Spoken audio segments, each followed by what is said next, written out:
Assalamualaikum warahmatullahi wabarakatuh. Perkenalkan, nama saya Muhammad Ali Hidayat, NPM 208220030. Perusahaan double purpose yang saya bawakan di sini adalah Google. Seperti yang kita ketahui, Google adalah salah satu perusahaan yang sangat besar di dunia ini. Saking besarnya, perusahaan ini sangat berguna bagi seluruh jajaran umat manusia di seluruh dunia. Karena kita ketahui sendiri, Google sebuah aplikasi yang berisi segudang ilmu dari seluruh dunia. Apa saja yang kita cari, bakalan ada. Seperti contohnya, kita ingin belajar dan mencari jawaban soal yang diberikan guru atau dosen. Google akan menyediakannya karena Google ini termasuk perusahaan double purpose yang merupakan cita-cita mulia.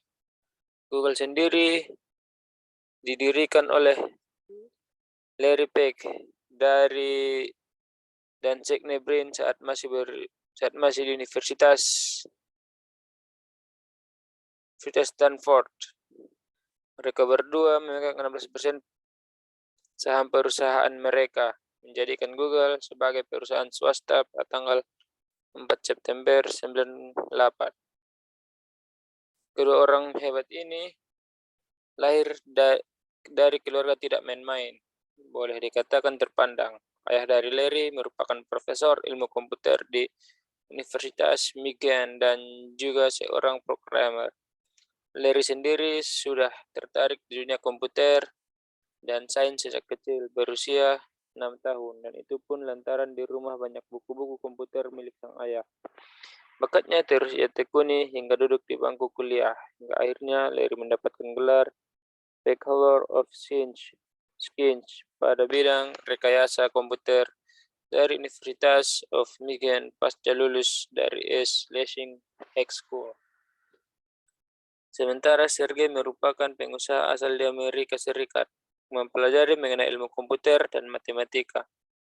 Awal berdiri, Google beruntung mendapatkan suntikan dana sebesar 100.000 US dollar atau setara 1,3 miliar dari co-founder Sun, Andy Balsheim. Keduanya juga mendapatkan kantor pertama berupa sebuah garansi milik Susan Wojcicki, sosok yang kini jadi CEO YouTube. Saat itu, Google mempekerjakan tim sales. Sejak saat itu, proyek ini semakin berkembang pesat. Hal ini memaksa Google kemudian pindah ke The Googleplex di Mountain View, California, Amerika Serikat. Siapa sangka perjalanan Google dimulai dari sebuah garasi. Bisa dibayangkan kesuksesan yang dicapai kedua orang ini melewati jalan yang berliku-liku. Google yang pertama diciptakan kedua orang ini adalah Google Doodle. Google Doodle pertama kali diciptakan pada 98 ketika Larry Page dan Sergey Brin berlibur ke Burning Man Festival. Saat itu, Doodle yang diciptakan sangat sederhana dengan stickman ikonik yang berbeda di belakang huruf O. Tidak lama setelah Larry dan Sergey memposting Google Doodle pertama, seniman Francis mulai mengerjakan yang lain. Terkadang, kreator menambah dekorasi hari libur sederhana pada logo. Ketika Dennis Huang memimpin Doodler pada tahun 2000, desain berkembang menjadi tambah yang lebih kreatif. Karena hal ini, banyak pengusaha-pengusaha muda yang menawarkan produk atau jasanya lewat iklan di Google, sehingga Google ini disebut perusahaan double purpose atau memiliki cita-cita yang mulia bagi penggunanya. Banyak juga anak muda yang menjadi penulis artikel menguploadnya ke YouTube. Ada juga perusahaan TV, baik swasta maupun tidak, membuat artikel ilmiahnya dan menguploadnya ke dalam Google atau untuk mendapatkan Google AdSense. Setelah mereka mendapatkan Google AdSense, mereka akan menguploadnya ke YouTube dan mendapatkan uang. Contoh perusahaan tersebut seperti Trans TV, TV One, Metro iNews, CNN, Kompas TV, dan masih banyak lainnya. Dari artikel yang mereka buat, maka kita dapat dengan mudah mengetahui sebuah kejadian yang ada di seluruh dunia atau informasi, maupun di seluruh Indonesia tanpa harus ke tempat kejadiannya secara langsung dan tanpa mewawancarai orang di kejadian tersebut. Karena mereka sudah membuat dan mewawancarai orang yang ada di sekitar peristiwa dari berita yang mereka tulis. Karena para wartawan berlomba-lomba untuk mendapat informasi sejelas-jelasnya dan banyak dibaca oleh pengguna sosial media.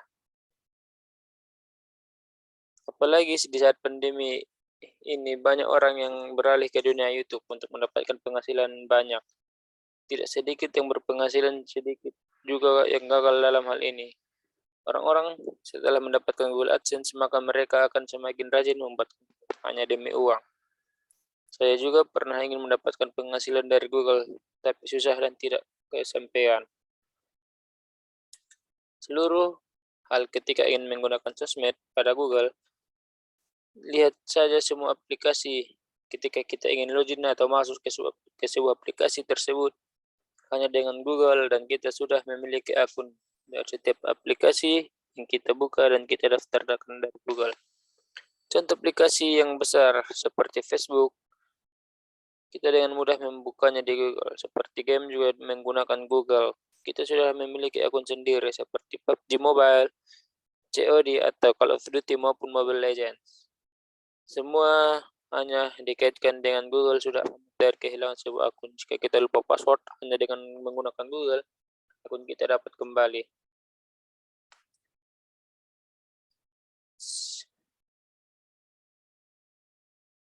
Satu, apa saja permasalahan yang diselesaikan?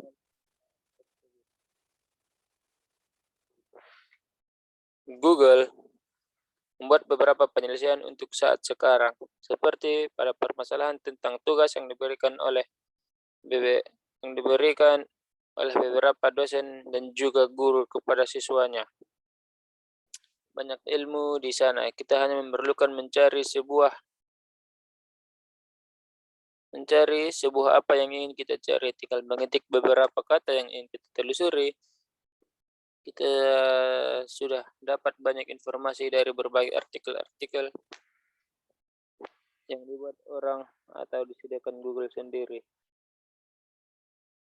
Informasi dari berbagai artikel yang dibuat atau yang diberikan oleh Google sendiri di zaman sekarang ini juga adalah hal yang paling penting setiap kehidupan sehari-hari manusia. Karena di sana banyak informasi dari seluruh dunia, banyak hal yang terjadi di seluruh dunia tanpa kita ketahui.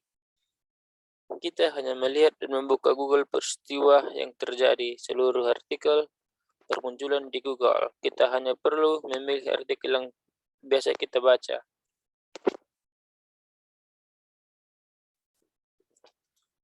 Dua, siapa saja memerlukan permasalahan tersebut.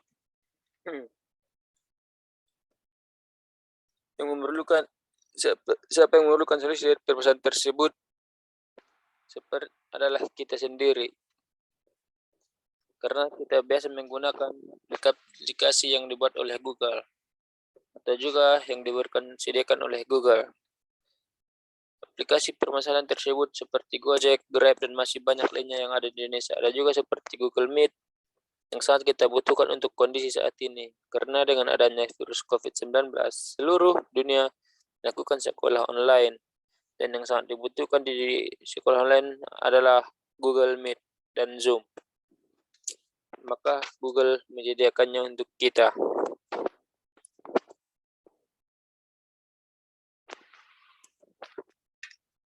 Tiga, apakah produk atau jasa perusahaan tersebut merupakan jangka panjang? Ya, ini adalah produk dan jasa jangka panjang karena Google selalu membuat dan jasa teknologi tiap tahunnya.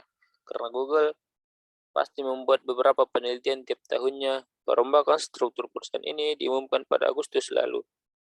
Yang dimaksud memisahkan bisnis ini, intinya proyek-proyek penelitian masa depan yang dinilai sangat penting bagi Google. Unit bisnis inti yang menghasilkan banyak uang seperti mesin pencari, layanan iklan digital, peta digital, Android, dan sampai Chrome.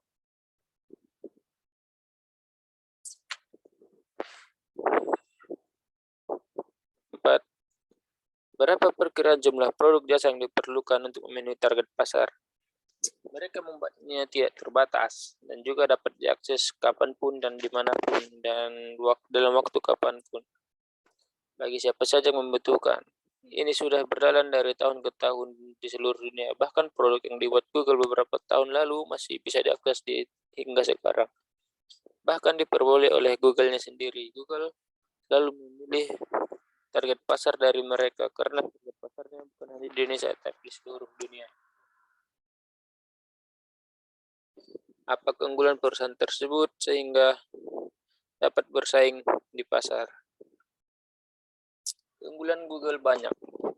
Hanya tinggal dengan HP tanpa data, kita sudah dapat mengakses Google dan dapat menjalankan aplikasi melalui internet. Internet merupakan jaringan komunikasi yang menghubungkan satu media elektronik dengan media lainnya. Salah satu web browser yang paling populer di dunia adalah Google Chrome.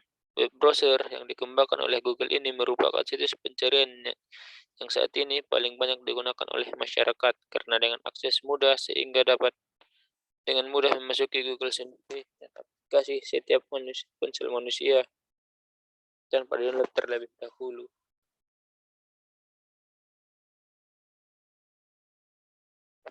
Ini adalah tugas ketiga. Soal pendirian, Google berfokus untuk menciptakan Google sebagai mesin pencari saja. Tapi seiring perkembangan dan kemajuan zaman, Google memproduksi layanan berbagai produk akuisisi dan kerjasama di bidang mesin pencari inti Google. Perusahaan ini menawarkan perangkat lunak produktivitas daring atau dalam jaringan, termasuk surat elektronik atau surel, paket aplikasi perkantoran seperti Google Drive dan Google Form, dan jejaring sosial Google. Produk-produk lainnya juga ditelurkan seperti aplikasi untuk menjelajah web, mengatur dan menyunting foto, dan pesan instan. Perusahaan ini juga mempekerjakan pengembang sistem operasi Android untuk telepon genggam, Google Chrome OS untuk jajaran MacBook Pro.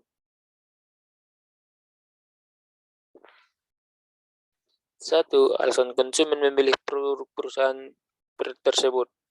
Saat pembeli mencari produk baru, Google adalah toko pertama mereka.